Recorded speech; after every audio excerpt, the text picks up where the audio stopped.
Falegnameria Paludetto. Da più di 60 anni. Il legno su misura a casa tua. TG Plus News edizione di Venezia, buonasera. Apriamo il nostro notiziario con la cronaca.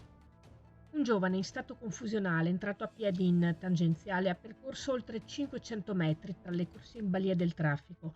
Una passeggiata a dir poco pericolosa, ma che fortunatamente non ha avuto alcuna conseguenza grazie alla prontezza di alcuni automobilisti e un motociclista che hanno protetto il pedone per poi accompagnarlo in sicurezza nella piazzola di sosta più vicina, prima del pronto intervento di CAV e della polizia stradale.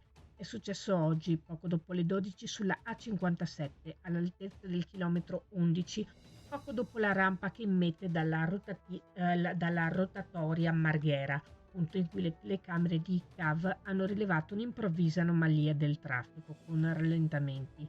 Dopo le immediate procedure di emergenza, CAV ha avvertito i familiari del ragazzo per organizzare il ricongiungimento. Parliamo ora di sanità.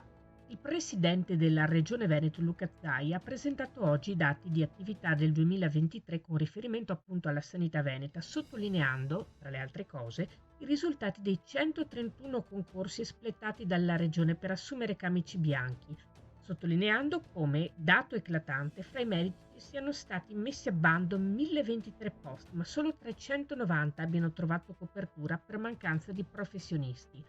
Avessimo potuto, ha detto Zaia, avremmo assunto 1023 medici e più. Prendiamo atto che c'è un problema di reclutamento e normativa a livello nazionale.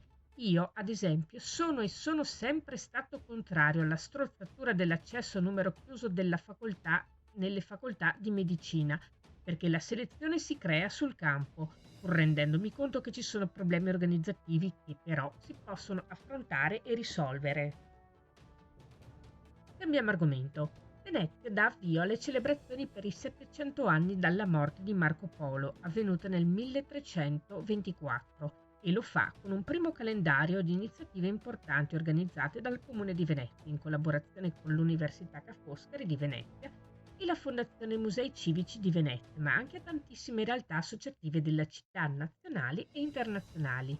Saranno occasioni per dare lustro alla memoria del veneziano riconosciuto di aver scritto il primo attendibile e completo resoconto dell'Oriente e il primo contributo alla reciproca conoscenza tra Asia ed Europa. A supporto delle celebrazioni, lo scorso 29 dicembre è stato riconosciuto con decreto del Ministero della Cultura a firma di Gennaro San Giuliano, istanza del Comune dell'Ateneo Veneziano, il Comitato Nazionale per le Celebrazioni. Tutti i dettagli nel nostro sito notizieplus.it. E ci spostiamo a Chioggia, dove sono stati giorni molto intensi a cavallo delle recenti feste per via dell'importante questione delle concessioni balneari che ha, surriscaldato gli ultimi giorni appunto del 2023. Oggi in sede di giunta comunale l'amministrazione Armelao è arrivata all'approvazione di una delibera ad hoc che di fatto assicura continuità a un comparto economico-produttivo importantissimo come quello appunto balneare. L'amministrazione comunale di Chioggia ha quindi deliberato di fissare il termine ultimo 31 dicembre 2024 per la conservazione degli effetti delle concessioni demaniali marittime a finalità turistico-ricreative. Chiude qui il nostro notiziario. Grazie per essere stati con noi. Arrivederci.